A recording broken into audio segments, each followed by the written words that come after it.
వాడు చెప్పేశాడు వాడి నిర్ణయాన్ని. సో ఇక్కడ మనం టాపిక్ వెళ్తున్నాం, స్వలక్ష్య నిర్ణయం. ప్రతి ఒక్కరికి ఒక లక్ష్యం ఉంటుంది. అందరూ కారణజన్ములే.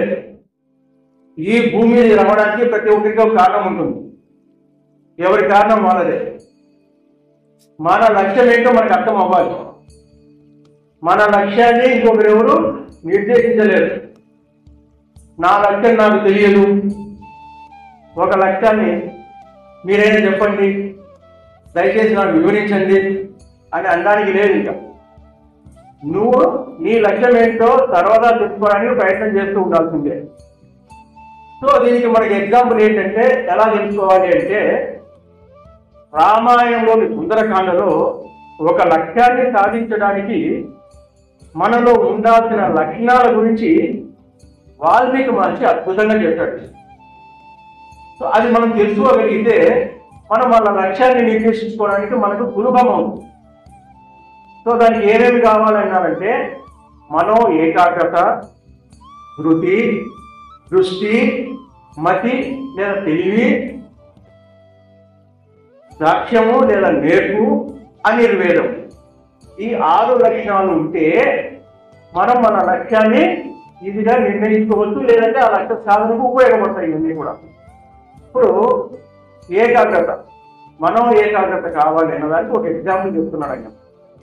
మొదటి లక్షణం ఏంటంటే, హనుమంతుడిని ఆదర్శంగా తీసుకొని చెప్పిన లక్షణం. రాముడు హనుమంతుడికి సీతామాత జాడను తీసుకొని రమ్మని ఒక లక్ష్యాన్ని నిర్దేశించాడు. అప్పుడు రాముడు ఎలా వెళ్ళాడు అంటే, రాముడు విల్లు నుండి విడిపడిన భారత్లాగా వాయు వేగంతో హనుమంతుడు లంకా నగరానికి వెళ్ళాడు. అంటే ఆయన లక్ష్యం వేరే ఏం లేదు. అన్ని యోజనాలంటే మధ్యలో ఎక్కడ ఏ రకమైన రిస్క్ తీసుకోకుండా ఒకే ఒక జంప్తో ఆయన వెళ్ళాడు అక్కడ, అంత వేగంగా. అట్లాగా ఇక్కడ మనం అర్థం చేసుకోవాల్సింది ఏంటంటే, మన మనసుని బాణంలాగా పదులు చేసుకోవాలి. అంటే మనసులో ఉండే అనేక రకాలైన అనవసరపు ఆలోచనలన్నీ కూడా తీసేయాలి, వదిలేయాలి. అదే లక్ష్యం కాదు, ఒక్కటే ఉండాలి. ఏదైతే నిర్ణయించుకున్నామో ఇంకా మిగతా మనలో అనేక రకంగా అనేక అనవసర విషయాలు చాలా ఉన్నాయి, దాన్ని వదిలేస్తూ పోవాలి. సో దేన్ని వదలాలి అన్న పాయింట్ మనం తెలుసుకుంటే మనకి చాలా సులభం అవుతుంది. ఇప్పుడు ఏదైనా సరే ఒక విషయాన్ని 1-2 సార్లు చెప్పిన తర్వాత అది కూడా ఎదుటి వారికి అర్థం కాలేదంటే ఇంకా చెప్పడం వదిలేయాలి. ఇంకా నువ్వు పట్టుకో, దాన్ని వదిలేయాలి.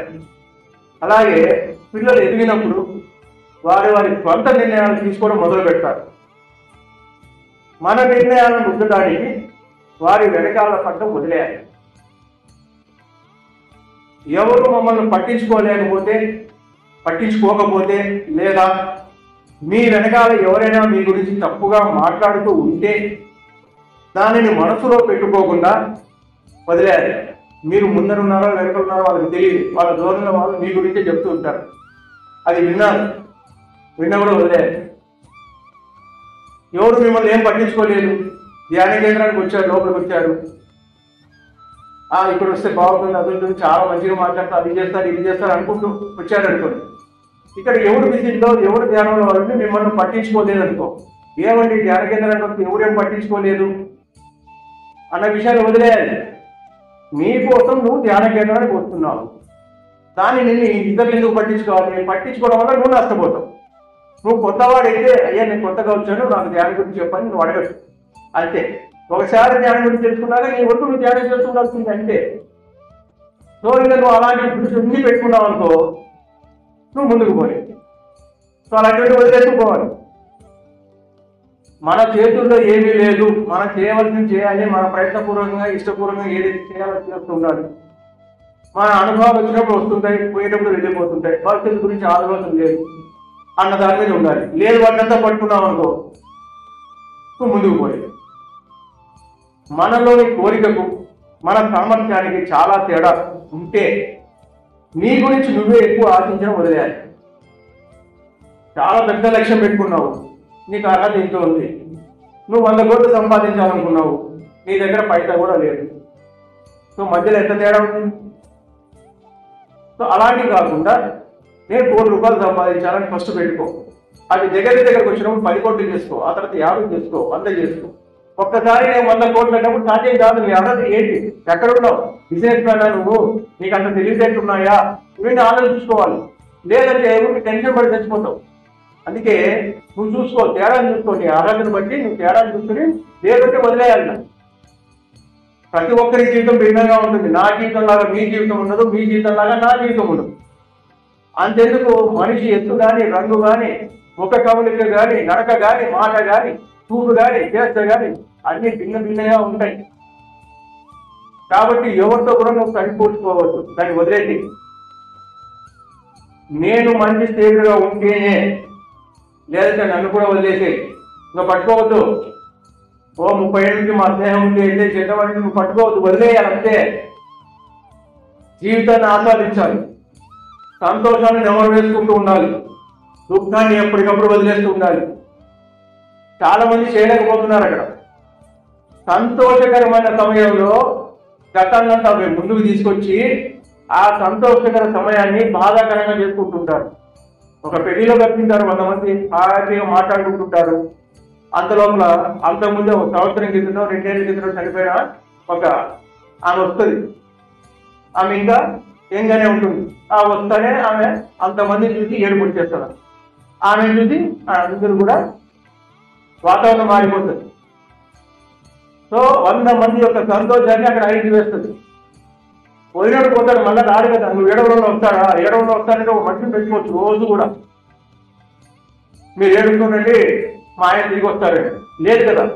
మొదట దుఃఖం ఉంటుంది, కష్టం ఉంటుంది, నష్టం ఉంటుంది, ఇదంతా కర్మ సిద్ధాంతం అని నువ్వు తెలుసుకోగలిగితే ఇదంతా లేదు. లేదంటే అలాగే పట్టుకుంటే ముందుకు పోలేవు, వదిలేస్తుండాల్సిందే. పోయింది, ఉన్నది ఒకటే గట్టి అంటే. జీవన ప్రయాణంలో అనేకంగా ఎదురవుతూ ఉంటాయి. అవసరం ఉన్న చోట ఆగి నేర్చుకో, అవసరమైన అనవసరమైన వదిలేస్తూ పో, అంతే. ఇది చాలా సింపుల్గా మనం చూసుకోవాల్సినవి. మీకు ఈ సందేశం అయితే నచ్చితే సరే, ఒకవేళ మీకు నచ్చకపోలేదు అనుకో, సీరియస్గా తీసుకోకుండా వదిలేస్తూ పోవాల్సిందే. ఇదే కాదు, ఏదైనా సరే లక్షల సంఖ్యలో పుస్తకాలు ఉంటాయండి. మీకు ఏమి అవసరమో వాటినే ఎంపిక చేసుకుని మీరు చదువుతున్నారు. మిగతా వాటిని అంతా వదిలేస్తున్నారు. నా దగ్గర 1,00,000 పుస్తకాలు ఉన్నాయి, బట్ మీకు ఏది అవసరమో ఫస్ట్ దాన్ని ఎంపిక చేసుకోవాలి. ఆయన 1,00,000 పుస్తకాలు నేను కొంటాను పెట్టుకున్నట్టే వృధా అవుతుంది. అట్లా వద్దు. మీ స్థాయి తగ్గట్టుగా మొత్తం ఒక పుస్తకాన్ని ఎంచుకో. స్థాయి దాటుకుంటే మీరే సెలక్షన్లో ముందుకు వెళ్తూ ఉంటారు, అంతే. మార్కెట్లో అన్ని వస్తువులు ఉంటాయి, అన్నీ ఉంటాయి. అన్ని కూడా మనకు కావాలనిపిస్తూ ఉంటుంది. కావాలనిపించింది కాదు, అవసరమైనదే తీసుకో, మిగతా అన్ని వదిలేస్తూ పోవాలి. ఇదంతా కూడా చాలా చాలా ఇంపార్టెంట్ మనకు. సో మన సెలక్షన్ నిర్ణయంలో ఇవన్నీ కూడా మనము తెలుసుకుంటూ ఉండాల్సిందే. ఏది అనవసరము, ఏది అవసరము అన్ని పట్టుకుంటుంటే నీ లక్ష్యాన్ని నువ్వు చేరలేదు.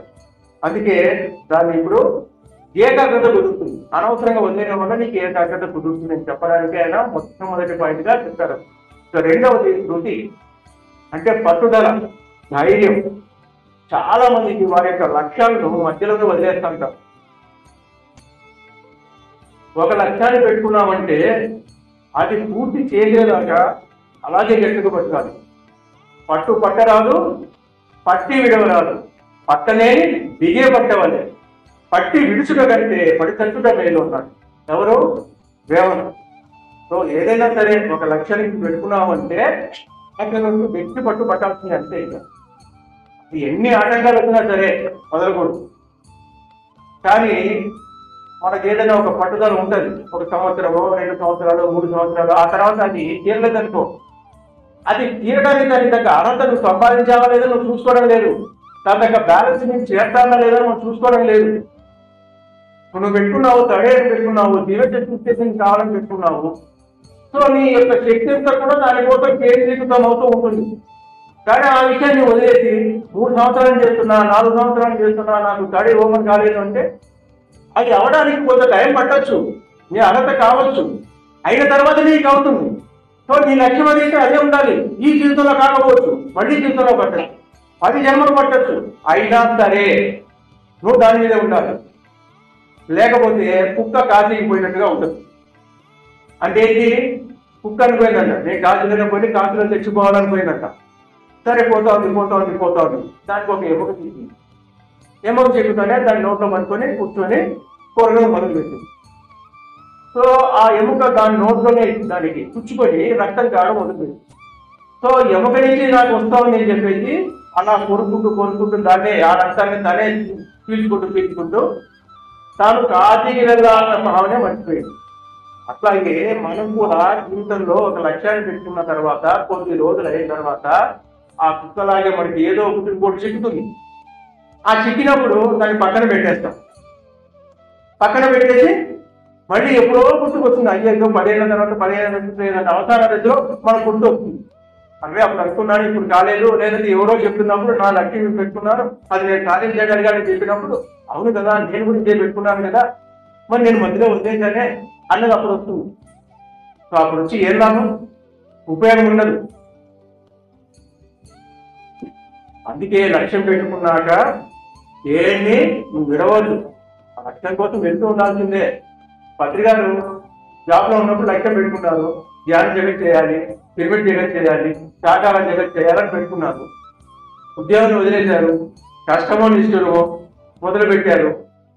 సో తన జీవిత చరమాంగం చేయడానికి దాన్ని సాధించుకోగలిగారు. సో లక్ష్యంలో ఆయన ఉన్నప్పుడు అన్ని సుఖాలే పొందలేదు. ఆయన అనేక కష్టాలు, అనేక అవమానాలు, చిత్కారాలు అన్ని జరిగాయి. బట్ లక్ష్యాన్ని వెళ్ళలేదు. అది కదా గొప్పతనం. సో అలాంటి వాళ్ళని చూసినప్పుడు మనకి ఇన్స్పైరింగ్ గా ఉంటుంది, ఇన్స్పిరేషన్ గా ఉంటుంది.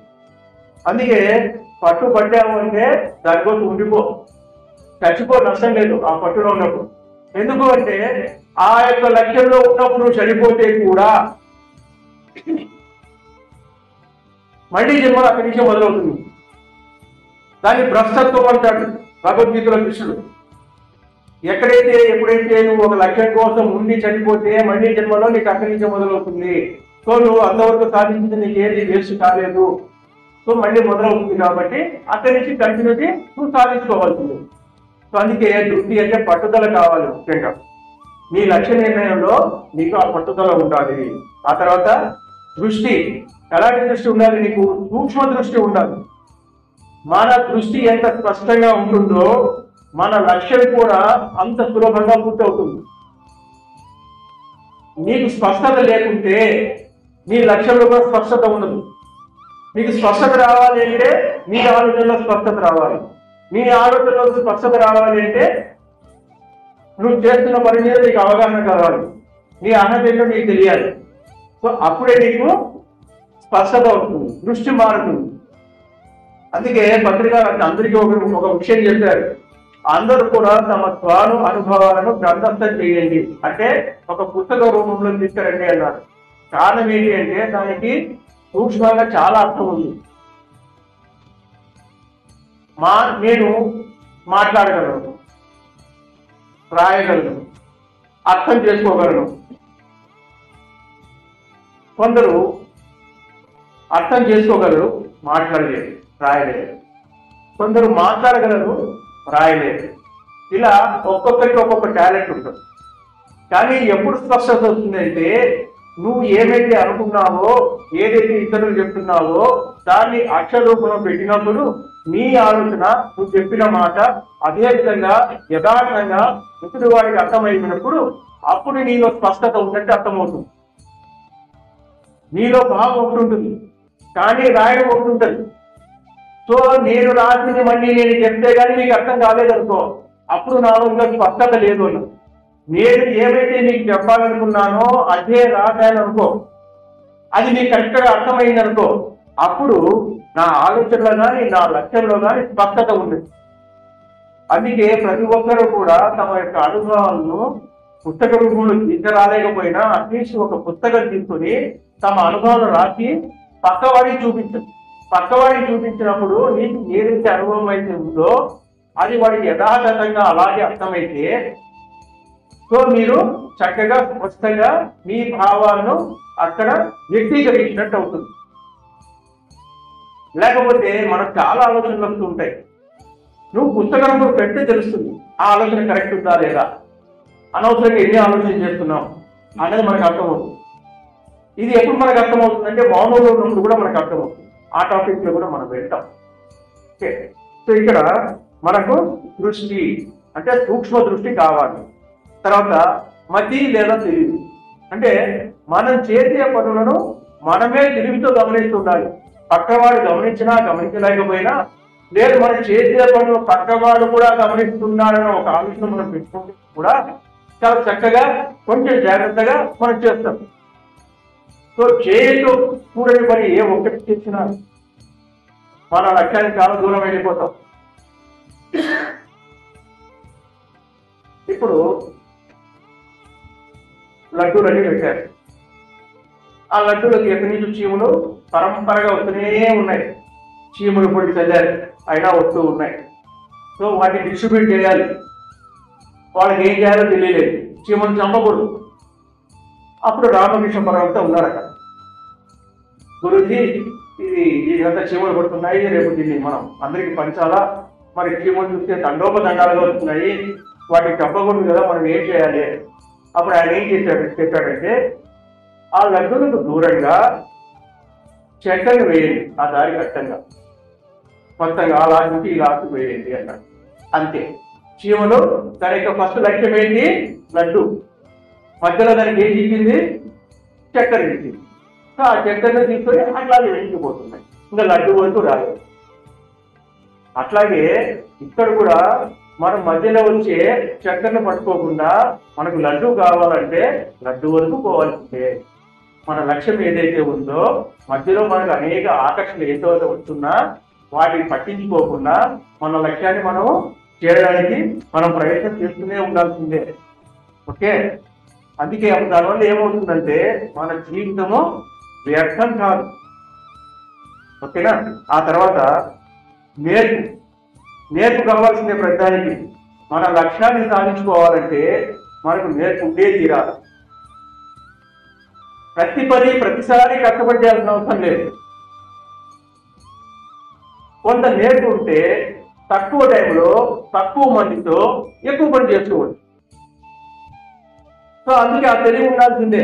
ఆ తెలివిని మనము చూసి శాస్త్రాలు చదివి మన అంతరంగికాన్ని పెంచుకోవడం వల్ల ఆ తెలివి మనలో పెరుగుతుంది కూడా. బాగా గమనించడం వల్ల తెలివి పెరుగుతుంది. వాడు చాలా తెలివైన వాడండి, వాడిని చూస్తే మనకు అర్థమవుతుంది అంటుంటాం మనం కదా.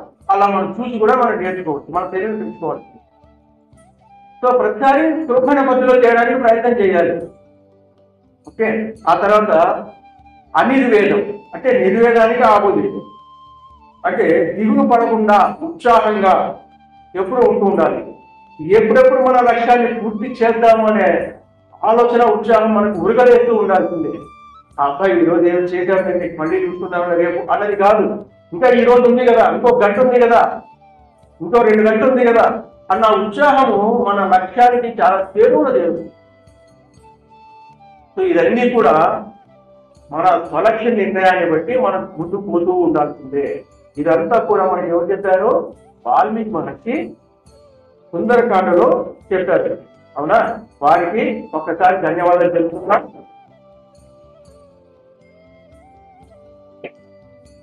ఆ తర్వాత 6వది సమయపాలన. అంటే time management. Time management is most important. సమయం అంటే కాలం. సమయాన్ని ఉపయోగించే విధానాన్నే సమయ పాలన అంటే టైం ఉపయోగించే దాన్ని బట్టి టైం మేనేజ్మెంట్ అంటాం. ఈ కాలం అన్నది అంటే ఈ టైం అన్నది అందరికీ 24 గంటలే. మనిషి స్థితిగతులను బట్టి, కుల మతాలను బట్టి, చిన్న పెద్ద అన్న తేడాలను బట్టి, దేశాలను బట్టి ఈ కాలం మారదు. ఎక్కడైనా సరే, ఏ దేశమైనా సరే 24 గంటలే. ప్రధానమంత్రికైనా, ముఖ్యమంత్రికైనా, వ్యాపారస్తులకైనా, ఉద్యోగస్తులకైనా, గృహస్థులకైనా, సన్యాసులకైనా కాలం అన్నది 24 గంటలే. ఒక మంచి పుస్తకం చదివావా, ధ్యానం చేసావా, పుణ్యకార్యాలు చేసావా అని ఎవరినైనా అడిగామనుకో, వాళ్ళ నుంచి మనకు చాలా మంది నుంచి వచ్చే సమాధానం ఏంటంటే మాకు టైం లేదు అని. అంతే కదండి, చాలా వరకు వచ్చే సమాధానం. అంటే అక్కడ వాళ్ళకి టైం లేదు అంటే అర్థం ఏంటంటే వాళ్ళకు టైం మేనేజ్మెంట్ తెలియదు అని అర్థం. ఎప్పుడైతే టైం మేనేజ్మెంట్ చేసుకోలేదో ఉన్న స్థితి నుండి ఉన్నత స్థితి చేరుకోవడం చాలా చాలా కష్టం. వాడు పైకి రాలేడు. టైం మేనేజ్మెంట్ చేసుకోలేనప్పుడు వాళ్ళు వృద్ధులైతే రాలేరు. వాళ్ళు అనుకోవచ్చు నేను ఉన్నత స్థితికి వెళ్ళాలి అని అనుకోవచ్చు. అది ప్రాపంచం కావచ్చు, ఆధ్యాత్మికం కావచ్చు. అంతేకాకుండా ప్రస్తుత జన్మ మరియు రాబో జన్మలు కూడా ఉందా అవుతాయి ఈ టైం మేనేజ్మెంట్ లేకపోతే. ఈ కాలం అనేది అంత ఇంపార్టెంట్. సో ఈ జీవితంలో ప్రాపంచికంగా తమకు కావాల్సిన అన్ని పొందడానికి సమయం ఉంటుంది, ఎవరైనా సరే బాగా టైం ఉంటుంది.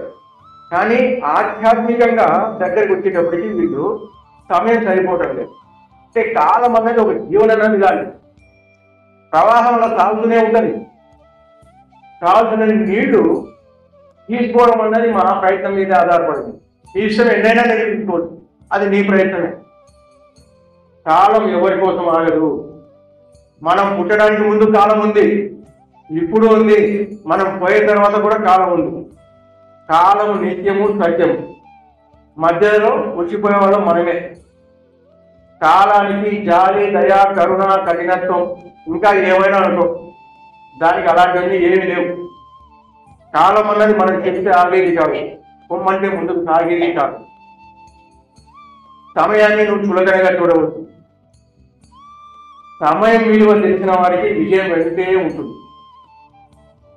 గాంధీ గారు ఏ సభకు వెళ్ళాలన్నా ఒక్క క్షణం కూడా ఆలస్యం చేసేవారు కాబట్టి సైకిల్ మీదే ఆ సభకు ఒక్క క్షణం ముందు చేరి కరెక్ట్గా ఆ సమయానికి సభ మీద ఉండేవారు. ఆయన ప్రాణం పోయినా కూడా సమయాన్ని వృధా చేసేవారు కాదు. ఏ సమయంలో ఏ పని చేయాలో ఆ పని ఆ సమయానికి ఖచ్చితంగా చేసేవారు. ఆఖరికి జైల్లో ఉన్న సమయంలో కూడా ఖచ్చితమైన సమయపాలన చేసేవారు ఆయన గాంధీజీ. ఆయన దక్షిణాఫ్రికాలో ఒకసారి జైల్లో ఉన్నప్పుడు ప్రతిరోజు ఉదయం పళ్ళు తోముకునే సమయాన్ని కూడా వృధా చేయకుండా ఉండేందుకు అంతకు ముందు రోజే ఆయన కొన్ని భగవద్గీత శ్లోకాలు ఒక పేపర్ మీద రాసుకొని ఆ బాత్రూమ్ వెళ్ళినప్పుడు ఆ గోడ కట్టించుకొని ఆ పళ్ళు తోముకునే సమయంలోనే మనసులో వాటిని కంఠస్థం చేసేవాడు. ఆ విధంగా ఆయన భగవద్గీతలో చాలా అధ్యాయాలు కంఠస్థం చేసేసారు.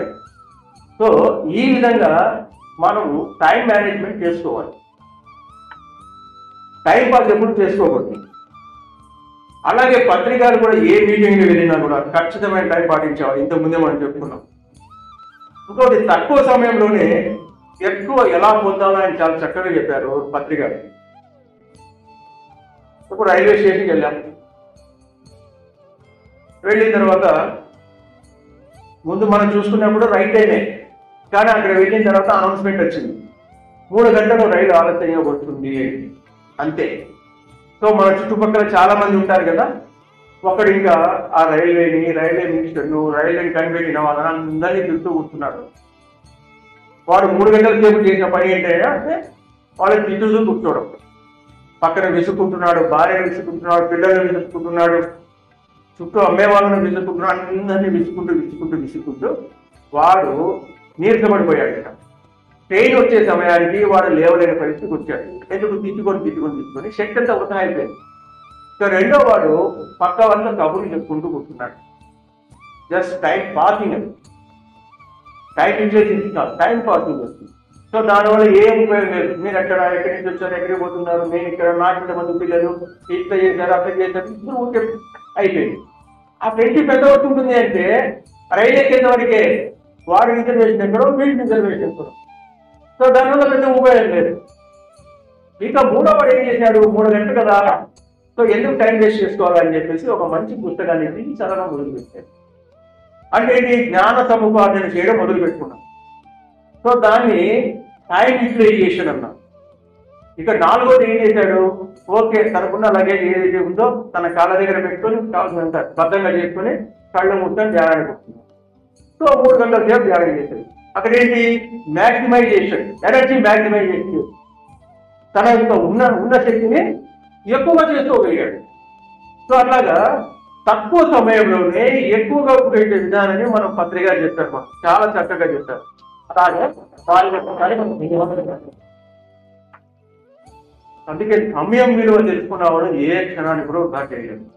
ఇప్పుడు ఒక్క సంవత్సరం చదువు 3 గంటల్లో తేలిపోతుంది. సో ఆడ ప్రతి క్షణం నీకు విలువైనదే. మొదట్లో నువ్వు గంట సేపు ఆలోచించి ఆ తర్వాత 2 గంటల్లో అంతా రాయాలనుకుంటే వేస్ట్. ఫస్ట్ నువ్వు చదవాలి, ఏది నీకు వస్తుందో అది రాసుకుపోవాలి అంతే. ఆ లాస్ట్లో నీకు ఏదైతే మిగిలిందో, సమయం మిగిలిందో అప్పుడు ఆలోచన మొదలు పెట్టు. లేదంటే ఫస్ట్ వచ్చిన వెంటనే రాసేసుకోవాలి. అక్కడ నీవు ఆలోచనలో పడ్డావనుకో నీ సమయం అంతా వృధా అవుతుంది, నీ సంవత్సర కాలం అంతా వృధా అయిపోయాడు. అట్లాగే నువ్వు రైలు కానీ బస్సు కానీ ఎక్కడికైనా వెళ్ళాలనుకో, ఒక 10 నిమిషాల ముందు అక్కడ ఉండు. లేదా ఒక్క క్షణం ఆలస్యమైనా కూడా నువ్వు ఎక్కాల్సిన బస్సు వెళ్ళిపోవచ్చు, రైలు వెళ్ళిపోవచ్చు. నువ్వు ఒలింపిక్ లో ఉన్నావు, పరిగెత్తున్నావు, ఒక్క అర సెకండ్ కూడా నీకు కౌంట్లోకి వస్తుంది. నువ్వు మొదటి విజేతగా ఉండాల్సిన వాడు 4వ విజేతగా రావచ్చు అర సెకండ్. కాలం అన్నది అంత విలువైనది. సో ఒక్క క్షణం మనం మేల్కోగలిగితే, వృధా చేయకుండా ఉండగలిగితే మనం విజయాన్ని సాధిస్తాం. దీనికి ఒక చిన్న ఎగ్జాంపుల్ చెప్తుంది, జోకేనండి. ఒక వ్యక్తి కొండ పక్కన పోతున్నాడు, రోడ్డు మీద నడిచిపోతూ ఉన్నాడు. అంతలోనే అతనికి ఆగు అన్న శబ్దం వినపడింది పైనుంచి. ఇంటిని ఆగిపోయాడు. ఆయన వెంటనే తన పక్క నుంచి ఒక పెద్ద బండరాయి తనను ఆనుకుంటూ వెళ్ళిపోయింది, కిందికి వెళ్ళిపోయింది. కింద లోయలో వెళ్ళిపోయింది. బతుకు జీవుడు అనుకున్నాను, ఆ పరమాత్ముడి నన్ను ఆగు అన్నాడు కాబట్టి ఏం పట్టిపోయాను అనుకున్నాను. ఆ తర్వాత ఇంకా ముందుకు పోతున్నాడు. అందులోపల మళ్ళీ ఆగు అన్న శబ్దం వినపడింది. మలుపులో నుంచి కారు చాలా స్పీడ్గా వస్తాడు. అతను ఒక్క స్టెప్ ముందుకు వేసినా కూడా ఆ కారు వచ్చి తను గుద్దుకునే. అబ్బా, పరమాత్ముడు మళ్ళీ నాకు రక్షించాలనుకున్నా. అంత అయిన తర్వాత ఇతనికి డౌట్ వచ్చింది, ఇన్నిసార్లు నా ప్రాణాన్ని రక్షించిన ఆయన, నేను పెళ్లి చేసుకున్నప్పుడు ఒక్కసారి ఆగోనికి నేను ఆగేవాడిని కదా, అప్పుడు ఎందుకు చెప్పలేదు అని ఒక క్వశ్చన్ ఎక్కడ పైన. ఆయన, నేను నీకు చాలాసార్లు చెప్పాను ఆగు ఆగు అని, నీకు ఆ విషయంగా పక్కా చెయ్యి రాసుకుండడం వల్ల నీకేం వినపడలేదు బాబు, అందువల్ల అనుభవించి తీరాల్సిందే చెప్పాడు. జోక్యాన్ని తీసుకోండి. సో మనం వృధా చేసే కాలం ఏదైనా సరే మనను రెట్టింపు నాశనాన్ని చేసే శత్రువుగా మారుస్తుంది అనేది మనం గుర్తుపెట్టుకోవాలి. అట్లాగే 7వది పోల్చుకోకపోవడం, కంపారిజన్. ఎప్పుడు నువ్వు ఎవరితో దేనితో పోల్చుకోవద్దు. ప్రాపంచికంగా అస్సలు పోలిక ఉండకూడదు. ఆధ్యాత్మికంగా పోటీ ఉండవచ్చు, పోలిక కాదు పోటీ. నేను బుద్ధుడే చెప్పడానికి లేదు, బుద్ధుడు బుద్ధుడే, నేనే. కానీ బుద్ధునిలాగా నేను ఉండవచ్చు, పోలిక పెట్టుకోవచ్చు కానీ పోటీ పెట్టుకోవచ్చు కానీ పోలిక ఉండకూడదు. ఇంతమంది ప్రపంచంలో ఇన్ని కోట్ల మందిలో అందరికీ వేరే ముద్రలు ఉన్నాయి కదా, చూడడానికి అందరికీ ఒకేలాగే కనబడుతుంది. కానీ మన ఆధారం వేసినప్పుడు మనకే ఉంటుంది.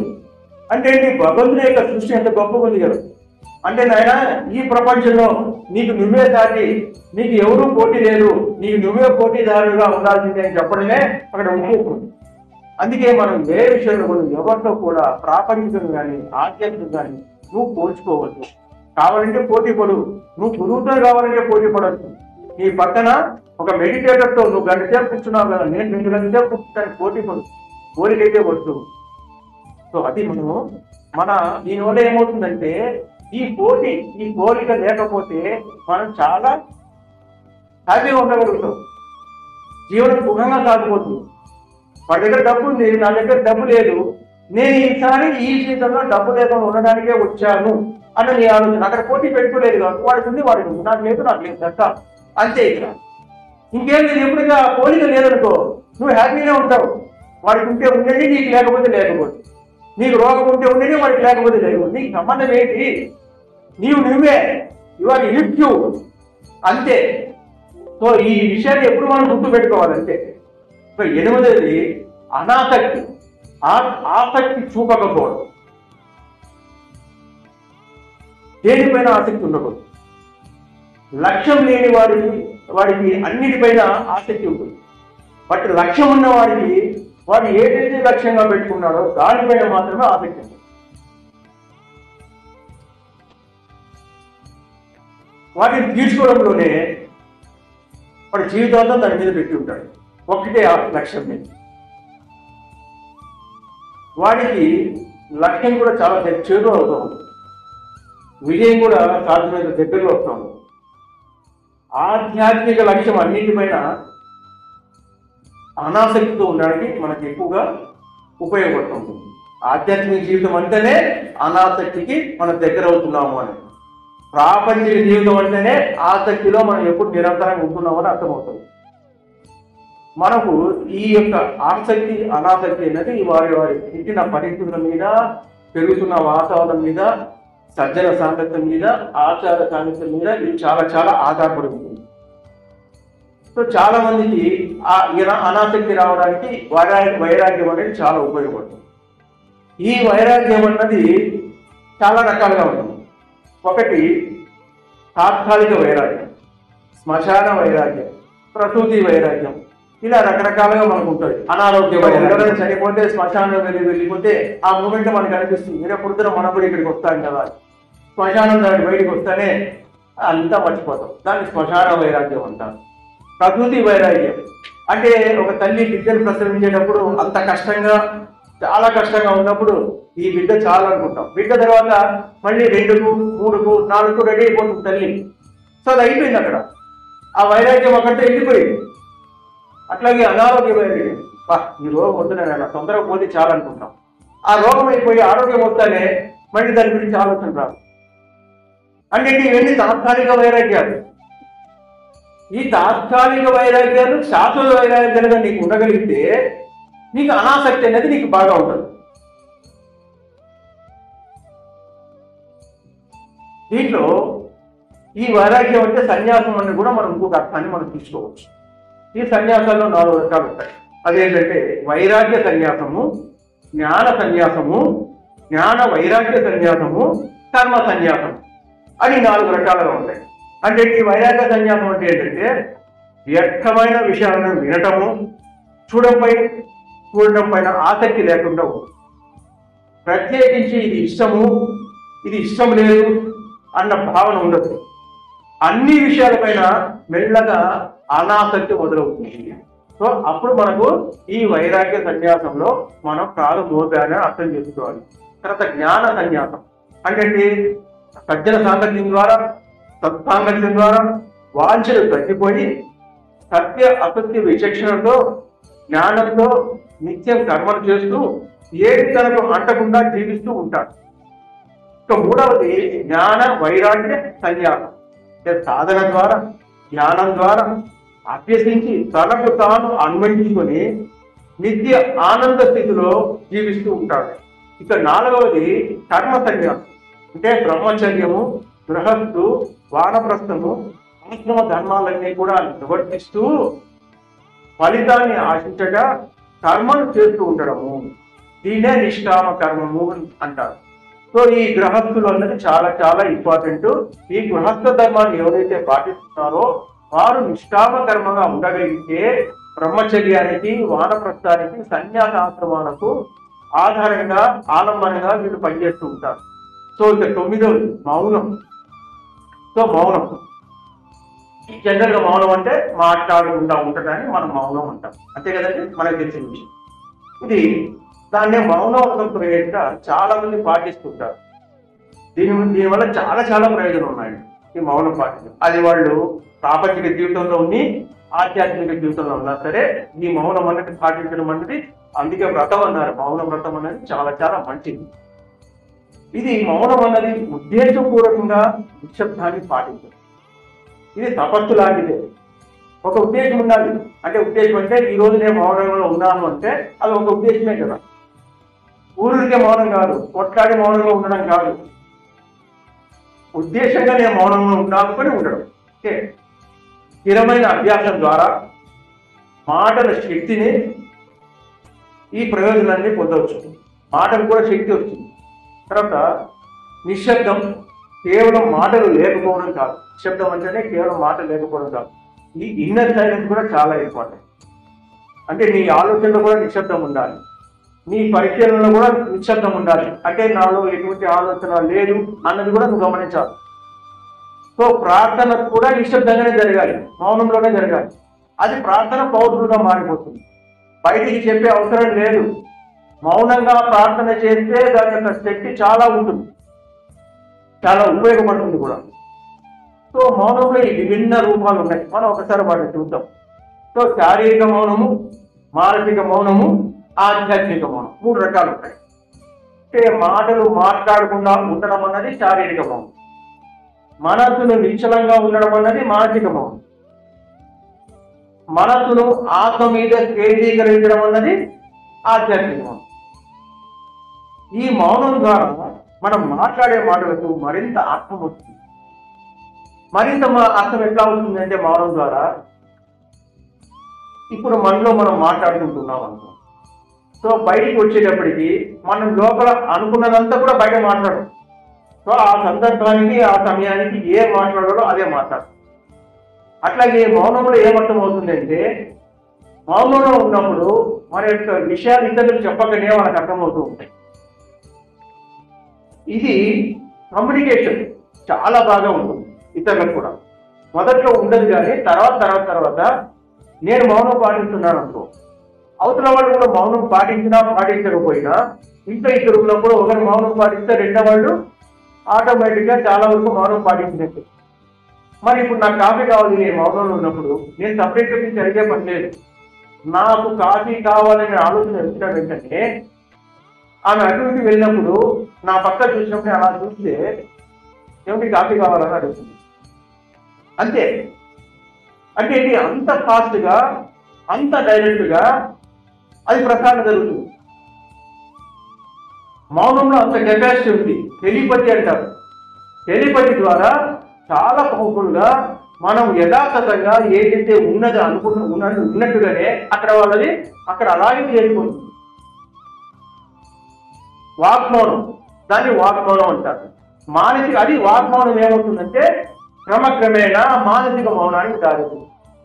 ఆ మానసిక మౌనం కూడా క్రమక్రమేణా మన ఆత్మతో మనం ఉండే లాగా చేస్తుంది. అందుకే పత్రికలు మౌనానికి కూడా చాలా చాలా ఇంపార్టెన్స్ ఇచ్చారు. కనీసం వారానికి ఒక్కసారి మౌనంగా ఉన్నామని చెప్తూ వచ్చారు. వచ్చిన అవకాశాన్ని ఉపయోగించుకోండి. సో మౌనం అన్నది తపస్సు లాంటిది. అది మనల్ని ఆధ్యాత్మికంగా ఎదగడానికి చాలా సహాయపడుతుంది. మౌనం ద్వారా మనకు లోతైన పూర్తి ప్రపంచాన్ని అర్థం చేసుకోవచ్చు. మౌనంలో ఉన్నప్పుడు మనం ఏంటి, మనం అనవసరమైన మాటలు ఎన్ని మాట్లాడుతున్నాం, ఎన్ని వృధా చేస్తున్నాం మాటలు కూడా అనేది మనకు బాగా అర్థమవుతుంది. కొన్ని చోట్ల మాటలే అవసరం ఉండదు, సైలెంట్లోనే అయిపోతుంది, అయినా సరే అక్కడ మాట్లాడతాం మనం. నిశ్శబ్దం అన్నది మనల్ని ఇంకా ప్రశాంతంగా ఉంచడానికి ప్రయత్నం చేస్తుంది. ఓకే, మౌనం మనల్ని మనతో కలుపుతుంది, మన భావనలను ఆలోచనలను అర్థం చేసుకోవడానికి సహాయపడుతుంది, మనల్ని బ్యాలెన్స్గా ఉంచడానికి మౌనం సహాయపడుతుంది, మన భావోద్వేగాలను నియంత్రించడానికి చాలా సహాయపడుతుంది. ఎందుకంటే మనలో అర్షడ్ వర్గాలు ఉన్నాయి, కామ, క్రోధ, లోభ, మోహ, మద, మాత్సర్యాలు.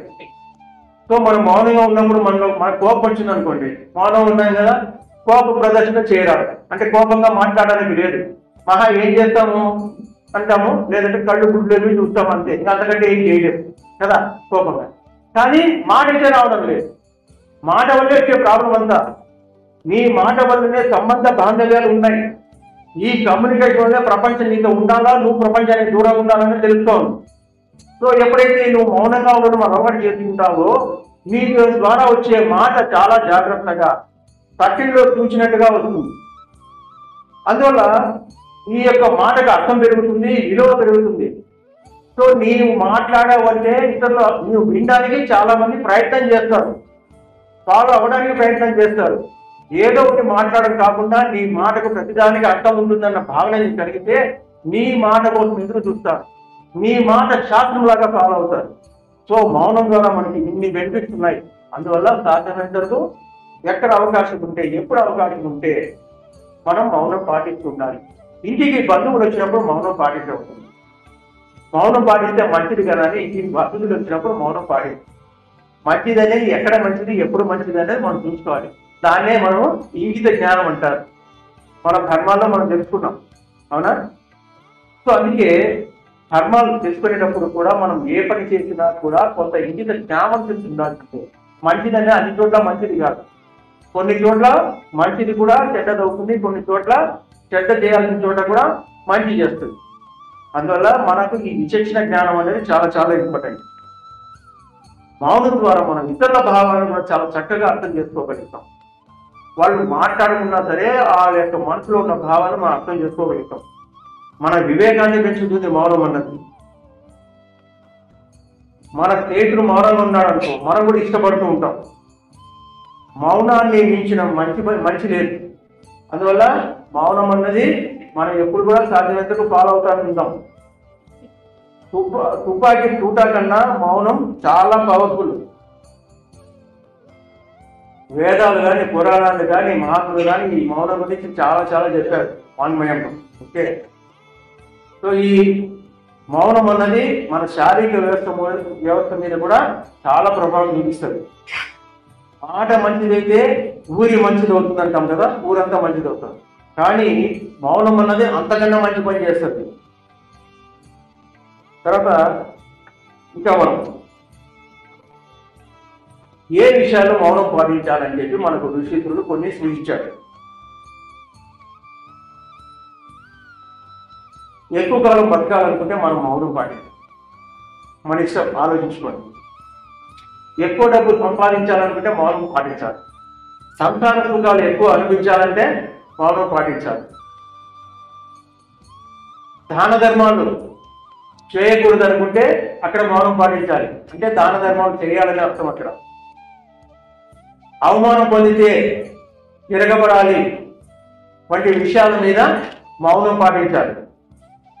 మౌనం అన్నది అంగీకారం కాదు, అలాగని ఇతరుల మీటికి నెట్టేస్తున్నట్లు కాదు. మౌనం అర్థాంగీకారం అంటుంటారు కదా. సో మౌనం అన్నది ఒక ప్రశాంతత అని రమణ మహర్షి మనకు చెప్తారు. ఓకే, మాట అన్నది ఇతరులను నొప్పించకుండా మంచి జరిగేలా ఉండాలి. అలా వీలు కానప్పుడు, అలా అక్కడ మంచి జరగదు అనుకున్నప్పుడు మౌనంగా ఉండటమే మంచిదని మహాభారతంలో విదుర నీతి చెప్తా ఉంటుంది. నోరు ఎప్పుడు మాట్లాడకూడదు, మన హృదయం మాట్లాడాలి అని విద్యులు చెప్తూ ఉంటారు. మాట వెళ్ళి మౌనం బంగారం. సో మీకు బంగారం కావాలంటే మౌనంగా ఉండాలి. వాగ్మౌనం క్రమక్రమంగా అంతర్గత మౌనంగా దారితీస్తుంది, మానసిక ప్రశాంతతకు దారితీస్తుంది. మౌనం వల్ల అనవసరంగా అబద్ధాలు ఆడాల్సిన అవసరం ఉండదు, అబద్ధాలకు దారితీయదు. అనవసరంగా మాట్లాడే మాటలకు సమాజంలో విలువ ఉండదు. సో ఇదంతా కూడా మనకు ఇవి మౌనం గురించి చెప్పిన విషయాలు. సో మాట్లాడటం సులభం, మాట్లాడకుండా ఉండటము కష్టం. సో ఒకవేళ మనం ఆ కష్టాన్ని కూడా సాధించగలిగితే మన యోగ సాధనలో ఒక భాగంగా తయారవుతుంది. ఇది మనం మౌనం గురించి తెలుసుకొని మనం మౌనాన్ని పాటిస్తాం. ఓకే, పదవి ఎల్లలు లేని ప్రేమ. ప్రేమ అంటేనే దానికి హద్దులు లేవు. అయినా సరే ఎందుకు చెప్పాలంటే ఎల్లలు లేని ప్రేమ అంటే దానికి హద్దులు లేవని పర్టికులర్గా మనం చెప్పుకోవడం ఉంది. అది ఎలా అంటే ఎటువంటి అంచనాలు లేకుండా, ఎటువంటి కారణాలు లేకుండా, ఎటువంటి షరతులు లేకుండా, ఎటువంటి ప్రయోజనం కోరకుండా ఉండే దానినే నిజమైన ప్రేమ అని మనకు శ్రీకృష్ణ పరమాత్మ భగవద్గీతలో చెప్పబడింది. సో దీనికి నో కండిషన్స్, ఏ కండిషన్ లేదు దానికి ప్రేమకు. ప్రేమ అంటే ఇలా ఉండాలి, అలా ఉండాలి, నేను నిన్ను ప్రేమించున్నాను కాబట్టి నువ్వు నన్ను ప్రేమించాలి, నిన్ను చాలా ప్రేమగా పెంచాను కాబట్టి కష్టపడి పెంచాము, అందువల్ల నువ్వు వృద్ధాప్యంలో మమ్మల్ని చూడాలి అని చెప్పి దాని ప్రేమ అనడానికి లేదు. ఇచ్చి పుచ్చుకోవడం అన్నది ప్రేమ వ్యవహారం కాదు, అది వ్యాపారమే. అందుకే స్వచ్ఛమైన ప్రేమ, అసలైన ప్రేమ, ఎల్లలేని ప్రేమ ఏంటంటే ఇది అని చెప్పేసి చాలా క్లియర్ గా ఒక డెఫినేషన్ ఇవ్వబడింది. ఎటువంటి అంచనాలు లేకుండా, ఎటువంటి కారణాలు లేకుండా, ఎటువంటి షరతులు లేకుండా, ఎటువంటి ప్రయోజనం కోరకుండా ఉండే దానిని నిజమైన ప్రేమ అని శ్రీకృష్ణ పరమాత్మ చెప్పాడు అని చెప్పి శాస్త్రం చెప్తా ఉంది. ఇతరులతో మాట్లాడేటప్పుడు ఎలాంటి స్వార్థం హింస లేకుండా ఉండాలి. వారి మనోభావాలకు గౌరవం ఇవ్వాలి. బంధాల్లో ప్రేమను పెంచేందుకు సహాయపడతాయి ఇవన్నీ కూడా. ఒకరి పట్ల ఒకరు జాగ్రత్తగా ఇబ్బంది కలగకుండా వ్యవహరించడం కూడా ప్రేమలో ఒక భాగమే. ప్రేమ అనేది జీవశక్తి. ఇది ప్రపంచాన్ని నడిపించే శక్తి. ఏ సంబంధము కూడా శాశ్వతం కాదు అనుకుని బంధ విముక్తులు మాత్రమే ఇతరులను కూడా నిజంగా ప్రేమించగలుగుతారు. మా చుట్టూనే ఈ బంధాలన్నీ శాశ్వతం కాదు, ఎప్పుడో ఒకసారి వెళ్ళిపోయేవే అని నీ భావన ఉంటే ప్రతి ఒక్కరిని నువ్వు ప్రేమించగలుగుతావు.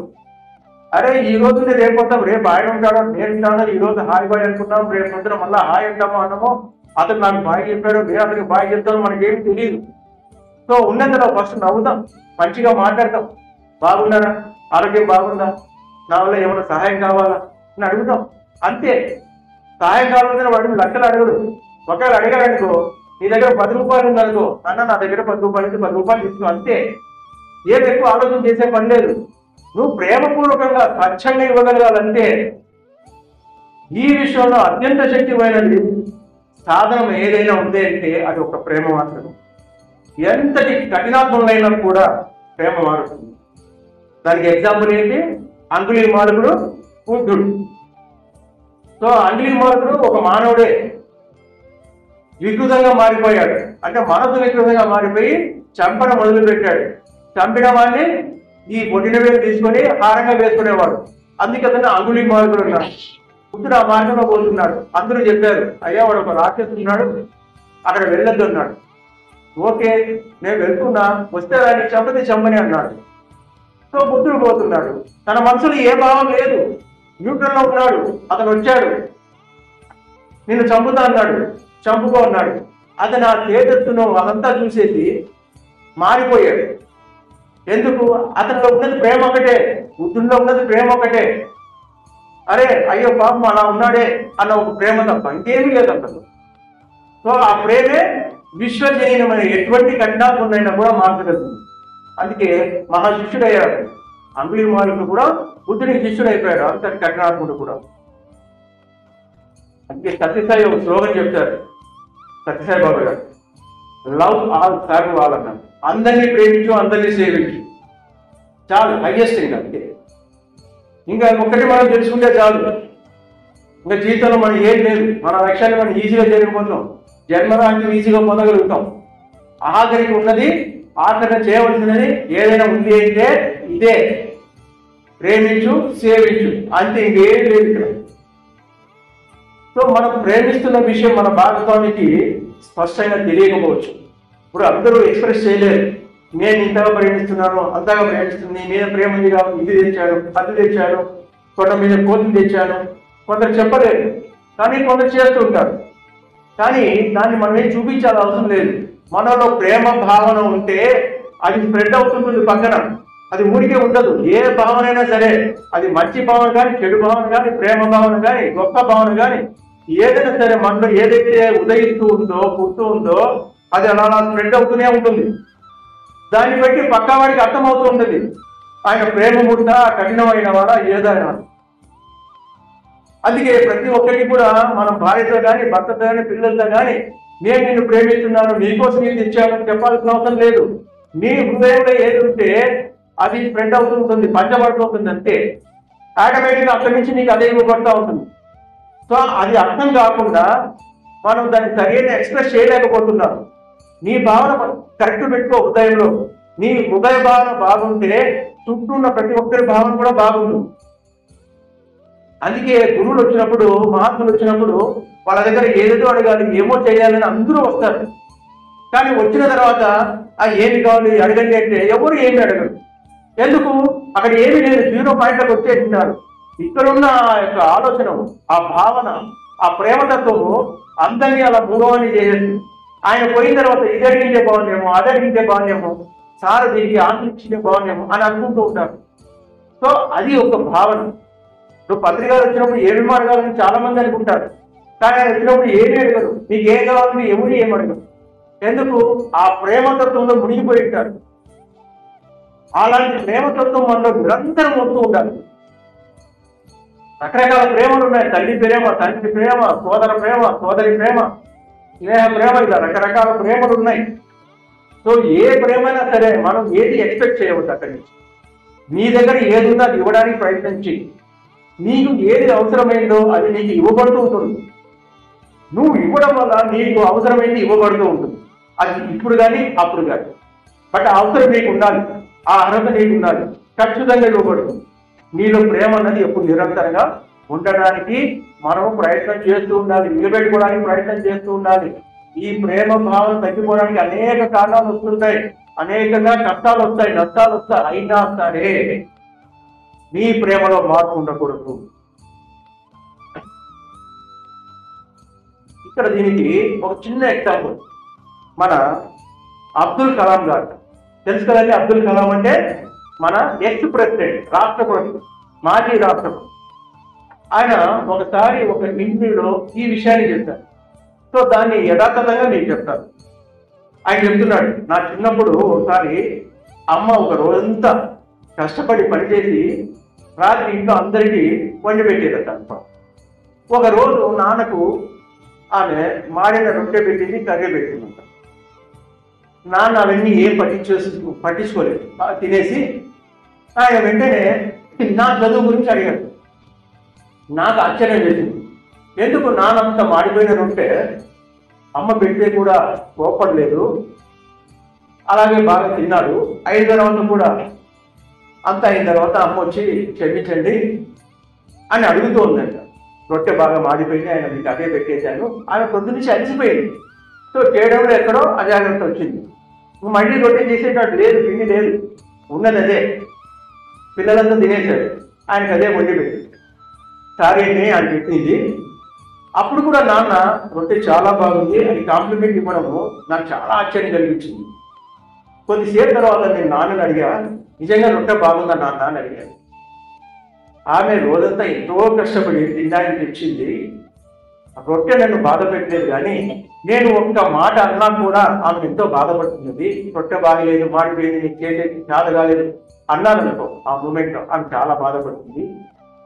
ఎవరు పర్ఫెక్ట్ కాదు ప్రపంచంలో, అందరి జీవితాలు ఏదో రకంగా ఉంటుంది అని వాళ్ళ నాన్నగారు చెప్పారు.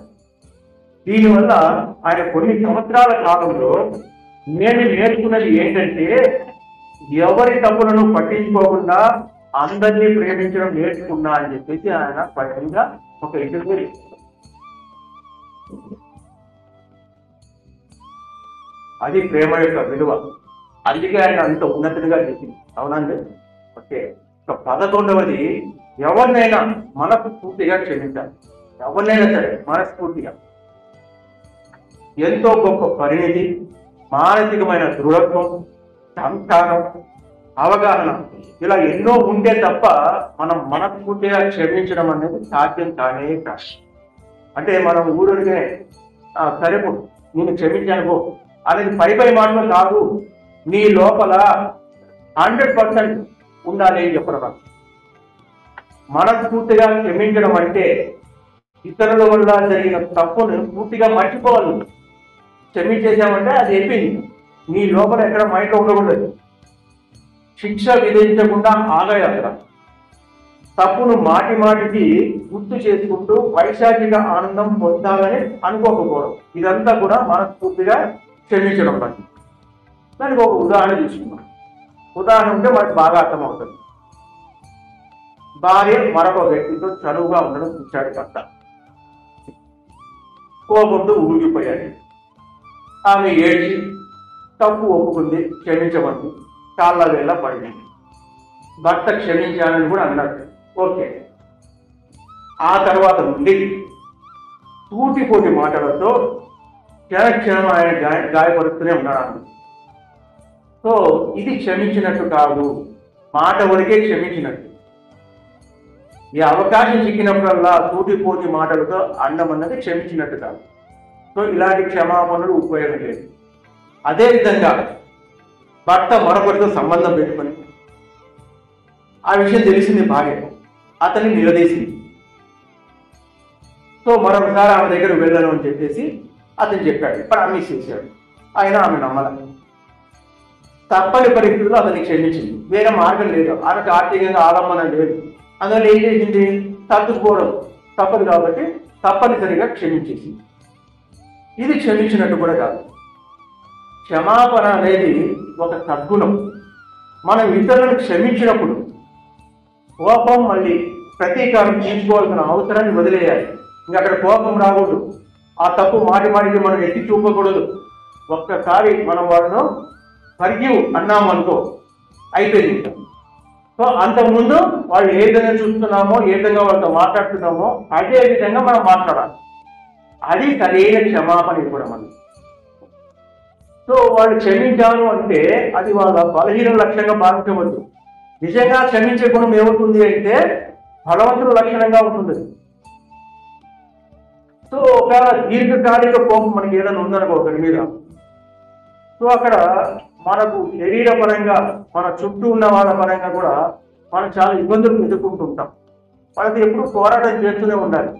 సో వాడి వల్ల నీకు తప్పు జరిగింది, ఏదో కోరుకోలేదు, దెబ్బ జరిగింది, ఓకే ఏదైనా వాడు చేశాడు, వాడి కర్మ వాడిది, ఇంకా నాకు సంబంధం లేదు, దాని గురించి నేను పట్టించుకోకూడదు అని నీలో భావన కలగాలి. అలా లేదు అనుకో, వాడిని చూసినప్పుడు నీలో కోపం పెరుగుతూ ఉంటుంది, ద్వేషం పెరుగుతూ ఉంటుంది. సో ఒక రకమైన విషం నీలో తయారవుతూ ఉంటుంది, అది నిన్నే దహించి వేస్తాం. అందువల్ల క్షమాపణ అన్నది చాలా గొప్ప గుణం. క్షమించేయాలండి. అందుకే మన వల్ల ఎవరైనా తప్పు జరిగిందనుకో సారీ మనస్ఫూర్తిగా అడగాలి. ఏదో యథాలాపంగా అలా అడగకూడదు. సారీ అండి, నా వల్ల మీకు ఇబ్బంది కలిగినాము అన్నది నీలోకి మనస్ఫూర్తిగా రావాలి. నిజంగా మనస్ఫూర్తిగా వస్తే నీ వల్ల అవతలలోకి ఇబ్బంది కలిగినా కూడా పర్లేదండి, తప్పులు జరుగుతుంటాయి, నా వల్ల చాలా జరుగుతుంటాయి, మీరేం మనసులో పెట్టుకోకండి, నెవర్ మైండ్ అని చెప్పేస్తారు వెంటనే. అంటే నీలో నుంచి ఒక్కసారి సరైన విధంగా వస్తే నువ్వు అడిగే క్షమాపణ అవతల వాడి నుంచి అదే క్షమాపణ ఫర్గివ్నెస్ అనేది అంత గొప్పగా. ఇంకా దేన్ని పట్టించుకో, వాడు పట్టించుకోడు, నువ్వు పట్టించుకో, అక్కడికి అయిపోతుంది. సో ఇక్కడ మనం ఒకటి క్షమించాము అంటే, ఇప్పుడు ఏదైతే సరే వాడు చాలా తప్పు చేశాడు, వాడిని క్షమించామంటే మళ్ళీ వాళ్ళతో సంబంధం కలుపుకోవాలని అర్థం కూడా కాదు మళ్ళీ. సో అక్కడికి ఆ పాయింట్ అయిపోయాడు. నువ్వు అతనితో సంబంధం కలిగి ఉండాలా లేదన్నది నీ ఇష్టం.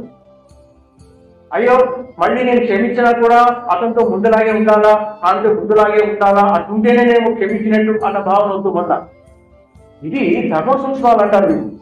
చాలా జాగ్రత్తగా మనం అర్థం చేసుకోవాలి. అందుకే ప్రతి పాయింట్ మీద నీకు కొంచెం క్లారిటీ ఇవ్వడానికి నేను ప్రయత్నం చేస్తున్నాను. ఒక్కొక్కసారి మన స్వీయ క్షమాపణ కూడా మనకు అవసరం అవుతుంది. మనం ఒక తప్పు చేసింటాం, వారు ఆ తప్పును ఇతరులు గమనించి ఉండరు, కానీ ఆ తప్పు అనేది మనకు తెలుసు. ఒకవేళ ఆ తప్పును నువ్వు భరించలేకపోతే, భరిస్తే పర్వాలేదు, దాని సొల్యూషన్ చూసుకొని ఆ తప్పుకు పరిష్కారం నీ చేతుల్లో ఉంది, నువ్వే చూసుకోగలుగుతావు. ఒకవేళ పరిష్కారం చూసుకోలేకపోతే అది నీకు ఆత్మ న్యూన్యత భావంగా మారచ్చు, లేదంటే ఆత్మహత్య కూడా దారితుంది. అందుకే అప్పుడప్పుడు నిన్ను నువ్వు క్షమించుకోవాలి. రైట్ నా వల్ల పొరపాటు జరిగింది అయినా, సో ఇంకోసారి అటువంటి పొరపాటు నా వల్ల పునరావృతం కాకుండా జాగ్రత్త పడాలి. ఒకవేళ నీ పొరపాటు వల్ల అవతల వాడు గమనించకపోయినా ఆ పొరపాటు వల్ల ఎదుటివాడికి నష్టం కలిగి ఉన్నా సరే నువ్వు వెళ్ళి కాదండి నా వల్ల ఈ పొరపాటు అయ్యో నేను గమనించలేదు, నాకు తెలియదంటే మీరు గమనించలేదు కానీ నా వల్ల జరిగింది, నన్ను క్షమించండి, దానికి నష్టపరిహారంగా నేను అది ఇస్తానని మనం చెప్పాలి. దానివల్ల నువ్వు పరిహారం పొందుతావు, పాపం నీకు అంటకుండా పోతుంది, నీలో స్వచ్ఛత లేదు. ఇదంతా కూడా మనం చాలా చాలా క్షమాపణ అన్న దాన్ని మనం ద్రౌపది నుంచి నేర్చుకోవాలి. ఎంత గొప్ప ఇల్లాలంటే ఆమె ద్రౌపది. కురుక్షేత్ర యుద్ధం అయిపోయింది, ఆఖరి రోజు రాత్రి దుర్యోధనుడు కాళ్ళు విరిగిపోయి అవసానంగా పడిపోయినప్పుడు అతని మిత్రుడైన అశ్వత్థామ చూసి తట్టుకోలేకపోయాడు. మిత్రుడు ఆ స్థితిలో చూసి, సో నీకు ఏదో ఒక మేలు చేయాలి అని చెప్పేసి అతను వెళ్ళి పాండవుడు చంపాలనుకున్నాడు. పాండవుడు చంపే శక్తి అశ్వత్థామకి లేదు. పాండు కుమారుడు మిత్రులో ఉన్నప్పుడు ఆ తలలు నరికి తీసుకొచ్చేస్తాడు ఆయన చూపించడానికి. సో ఉదయం లేచిన వెంటనే అదంతా అందరికీ తెలిసిపోయిన తర్వాత అర్జునుడు వెళ్ళాడు, అశ్వత్థామను బంధించి తీసుకొని వచ్చాడు, ద్రౌపది ముందు నిలబెట్టాడు. నువ్వు ఎటువంటి శిక్ష వేస్తావో వేసేయి, నువ్వు చంపేస్తావో చంపేయి అన్నప్పుడు ద్రౌపది ఎంత గొప్ప మాటలు చెప్పిందంటే, ఆయన మీ కులగురువు అయిన ద్రోణుడి కుమారుడు. సో నేను ఏ విధంగా అయితే ఈ పంచపాండవులను కన్నానో అదే విధంగా అశ్వత్థామను కూడా ఆ మహాతల్లి జన్మనిచ్చింది. నేను ఏ విధంగా అయితే కుమారుని పోగొట్టుకుని బాధపడుతున్నానో ఇతన్ని చంపడం వల్ల ఆ తల్లి కూడా అదే విధంగా బాధపడుతుంది కదా, అటువంటి బాధకు ఏ తల్లికి ఉండకూడదు, ఇతన్ని నేను క్షమించేస్తున్నానని చెప్పేసి వదిలేదు సమాధానం. సో ఆఖరికి 12వది, ఇదంతా మనం దేని గురించి చెప్పుకుంటున్నామో, మనం ఉన్న స్థితి నుండి ఉన్నత స్థితికి వెళ్ళడానికి మన ప్రయత్నంగా మనం తెలుసుకోవాల్సినవి, సాధన చేయాల్సినవి, అభ్యాసం చేయాల్సినవి, తెలుసుకోవాల్సినవి ఇవన్నీ ఉన్నాయి. ఓకేనా? నెక్స్ట్ ఆఖరిది 12వది, అన్ని వాస్తవాలను యథాతథంగా స్వీకరించడం. అంటే ఉన్నది ఉన్నట్లుగా చూడాలి, అంతే. యథాతథంగా స్వీకరించడం అంటే ఉన్నది ఉన్నట్లుగా చూడాలి. దేన్నైనా, ఎలాంటి పరిస్థితులైనా, ఎంత తీవ్రంగా ఉన్నా ఉన్నదాన్ని ఎక్కువ చేయడం కానీ తక్కువగా కానీ చూడవద్దు. ఎక్కువ చూడవద్దు, తక్కువ చూడవద్దు, ఉన్నది ఉన్నట్లుగా చూడదు. అలా చేస్తే నేర్చుకోవాల్సిన పాఠము, మరి తెలుసుకోవాల్సిన సత్యము అలా ఒకవేళ చేయలేకపోతే మరుగున పడిపోతుంది. సో వాస్తవం అంటే ఉన్నది ఉన్నట్లుగా చూద్దాం మనం. ఇప్పుడు నువ్వు తోకని చూసావు, నువ్వు తోకని చూసావని చెప్పాలి, అంతే. అది వాస్తవం.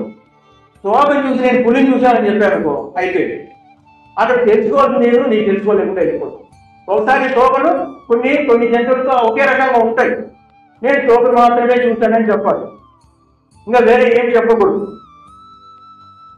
అలాగే నీ కష్టాలు ఏమైనా ఉన్నాయనుకో, నష్టాలు ఏమైనా ఉన్నాయనుకో, నువ్వు స్వీకరించాలి. అంతేగాని అన్నీ పోవాలని దాని గురించి పూజలు, పునస్కారాలు, ధ్యానాలు, జపాలు ఇవేవి చేయాల్సిన అవసరం లేదు. ఆఖరణ మనం తెలుసుకోవాల్సిన సబ్జెక్టు, తెలుసుకుంటున్న సబ్జెక్టు ఉత్తమమైన సబ్జెక్టు, ఇది చాలా ఇంపార్టెంట్. ఏదైతే వస్తుందో యథాతథంగా దాన్ని స్వీకరించడమే మనం చేయాల్సింది. వస్తే కానీ, ఉంటే ఉందని, పోతే పోతే, అంతే. ఆ సత్యం తెలుసుకోవడంలోనే, దాన్ని పాటించడంలోనే మనం ఏ స్థితిలో ఉన్నామో మనకు అర్థమవుతుంది. ఎప్పుడైతే మనం ఈ విధంగా చూడడం నేర్చుకుంటామో అప్పుడు మనలో ఆత్మవిశ్వాసం చిగురిస్తుంది. ఇది సత్యానికి దగ్గరగా చేరుస్తుంది. దీన్నే ఉన్నది ఉన్నట్లుగా చూడటమంటే, దీన్నే సత్యాన్ని చూడటమంటే. ఇప్పుడు అటువంటి సత్యాలను కొన్ని మనం చూద్దాం, కొన్ని సత్యాలు చూద్దాం, ఎక్కువ అవసరం లేదు, కొన్ని చూద్దాం. సో ఏంటంటే, మనల్ని ఎక్కడ ఇబ్బంది పెడుతుందంటే, మమకార వ్యామోహం దుఃఖాన్ని కలిగిస్తోంది, మనల్ని ముందుకు వెళ్ళనీయకుండా చేస్తామని. దుఃఖం పురోగతిని, సుఖం తిరోగతిని కలిగిస్తుంది. చనిపోయిన వారి గురించి కానీ, జీవించి ఉన్న గురించి కానీ, అంటే జీవించి ఉన్న వారి గురించి కానీ పండితులు అంటే జ్ఞానులు శోకించరు. కర్మలు చేయడానికి నీ అధికారము, ఆ కర్మ ఫలానికి నువ్వు అధికారి కావు. కర్మలు తక్కువ చేయడం కంటే కర్మలు ఎక్కువ చేయడం మంచిది. ధ్యాన యోగం ద్వారానే కర్మల్లో కౌశల్యం వస్తుంది. మానసిక బలహీనత తుచ్చమైనది. అన్ని పరిస్థితుల్లోనూ సమంగా ఉండడమే యోగం అనిపించుకుంటుంది. మనం యోగ స్థితిలో ఉండే కర్మలు చేయాలి. స్వధర్మాన్ని అనుసరించే ఫలాపేక్ష లేకుండా కర్మలు చేయడమే కర్మయోగము. శ్రద్ధ ఉంటేనే జ్ఞానం లభిస్తుంది. శ్రద్ధావాన్ లభతే జ్ఞానం. జ్ఞానం ద్వారా మాత్రమే సమస్త కర్మలు భస్మమవుతాయి. ఈ కర్మాచరణలో నేను చేస్తున్నాను అనే కర్మత్వాన్ని, ఆ భావాన్ని, కర్మ ఫలాల మీద కోరికను విడిచి కర్మలు చేయడమే కర్మ సన్యాసము. ఎవరిని వారే ఆత్మోద్ధరణ చేసుకోవాలి కానీ ఎవరిని వారే అధోగతి పాలు చేసుకోకూడదు. ధ్యాన అభ్యాసం మరి వైరాగ్యాలతో మనసును నిగ్రహించవచ్చును. మనసును నిగ్రహించడం చాలా కష్టం అన్నప్పుడు శ్రీకృష్ణ పరమాత్ముడు ఇది చెప్పాడు, అభ్యాసము వైరాగ్యం అని. సో వైరాగ్యం గురించి మనం ఇంతకుముందు తెలుసుకున్నాం. ప్రతి ఒక్కరు కూడా అంతిమ లక్ష్యంగా ధ్యాన యోగులు అవ్వాలి. ప్రాణం పోయే సమయంలో ఏ విధమైన భావాలతో తనువు చాలిస్తే సదనుగుణమైన స్థితినే మళ్ళీ పొందుతాము. ఎవరి శ్రద్ధ ఎలాంటిదైతే అలాంటి వాడే అవుతాడు. ప్రాపంచిక దుఃఖాలను తన జీవిత లక్ష్యానికి అనుగుణంగా మలుచుకోగలిగిన కళా కౌశలమే యోగం అనబడుతుంది. మమకార జీవులైన మానవులు దాని బాగు దీని బాగు చూసుకుంటూ తమ అసలైన సత్యమైన బాగును తెలుసుకోలేకపోతున్నారు. పుట్టడం గిట్టడం తప్పదు, వీటి కోసం దుఃఖించడం తగదు. నేను అనేది శరీరం కాదు, ఆత్మని తెలుసుకోవడమే ఆత్మతత్వం. ఆత్మ నిత్యమైనది, సనాతనమైనది. శరీరం చంపబడినా ఆత్మ చంపబడదు. బయట చూపే రోగము, లో చూపే యోగం. సుఖాలకు పొంగిపోగా ఆసక్తి, భయము, క్రోధాలను వదిలేసిన మునిని స్థితప్రజ్ఞుడు అంటారు. అజ్ఞానులు ఫలాపేక్షతో కర్మలు చేస్తున్నట్టే జ్ఞానులు కూడా ఆసక్తి లేకుండా లోకహితం కోసం చేయవలసిన కర్మలు చేస్తూనే ఉండాలి. ఇది గురువులు చేస్తున్న పని. ఆ గురువుల బాటలోనే మనం చేస్తూ మనం గురువులుగా మారాలి. మనిషి యొక్క ప్రస్తుత గుణం అన్నది అనేక జన్మల కర్మల ఫలితం. గుణాతీతుడు అయ్యే వరకు జీవి అనేక జన్మలు తీసుకుంటుంది.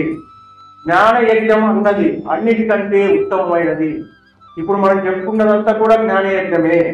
మన మతి ఎంతో గతి అంటే యా మతికి సా గతి యద్భావం సద్భవతి. ఏ గుణంలో పుట్టామన్నది కానే కాదు, ఏ గుణంతో పనులు చేస్తున్నామన్నదే వర్ణ వ్యవస్థకు మూలము. ఏ స్థితిని పొందాక మరి దేనిని దానికంటే ఎక్కువగా భావించడో, తీవ్రమైన దుఃఖం వల్ల కూడా చలించడో ఆ స్థితి యోగం అనబడుతుంది. ప్రక్కవారిని కష్టపెట్టి మనం సుఖం పొందడం కాదు, ప్రక్కవారి సుఖం కూడా మన సుఖంతో కలిసి ఉంటే అది యుక్త విహారం అనబడుతుంది. యుక్తాహారం అంటే సాత్వికాహారం, శాకాహారం, ఫలాహారం. సర్వాత్మ ఒక్కటే సత్యం అన్న జ్ఞానం పొందిన వాళ్ళే ఆత్మజ్ఞానులు.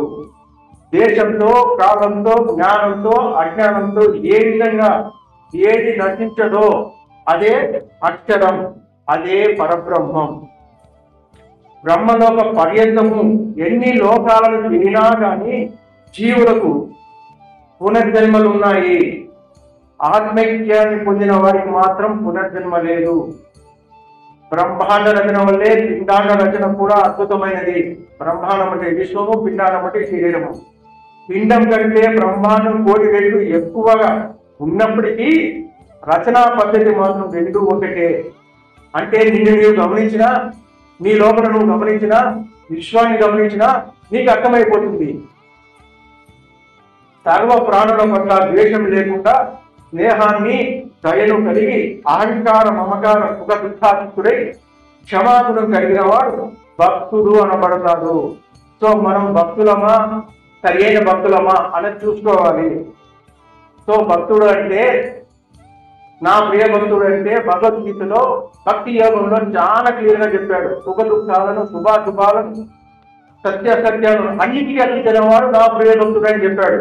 సో మనం ఆ భక్తుల్లో ఉన్నామా లేదని మనం చెక్ చేసుకుంటున్నాడు. సత్వ రజో తమో గుణాలు ఆత్మను ఏ విధంగా బంధించేవి కావు. యోగ సాధన అనేది ఈ జన్మలోని ఎంత బాగా చేయగలిగితే అంత బాగా చేయాలి. చేసినది ఏది ఎప్పటికీ వృధా పోదు. దైవీ సంపద మోక్ష ప్రాప్తిని, అసురి సంపద సంసార బంధాన్ని కలిగిస్తాయి. అసురి సంపద అంటే రాక్షస గుణాలు. బాగా ఆలోచించి నీకు నచ్చినట్లు చెయ్యి, యథేచ్ఛసి తథాగురు అన్నాడు. అంటే ఏంటి? ఎన్ని చెప్పినా, ఎవరేం చెప్పినా నీకు ఏది ఇష్టమైతే అవే చెయ్యి. ఎందుకంటే నీ బుద్ధి కర్మానుసారమే. నీ బుద్ధి ఏ విధంగా అంటే అదే విధంగా ప్రవర్తిస్తావు. నీ బుద్ధిని దాన్ని ప్రవర్తించాలి అంటే నీ బుద్ధిని నిశ్చలత్వం చేసుకోవాలి. నీ బుద్ధిని నిశ్చలత్వం చేసుకోవాలంటే ధ్యానం చేయాలి. ధ్యానం నీ అభివృద్ధిలోకి రావాలంటే, ఉన్న స్థితి నుండి ఉన్న స్థితిలోకి పోవాలంటే ఈ యొక్క ఇప్పుడు మనం మాట్లాడుకున్న అన్ని విషయాలను కొద్దిగా ప్రయత్నం చేస్తుంటే మనం ఖచ్చితంగా ఉన్న స్థితికి చేరుకుంటాం. ధన్యవాదాలు.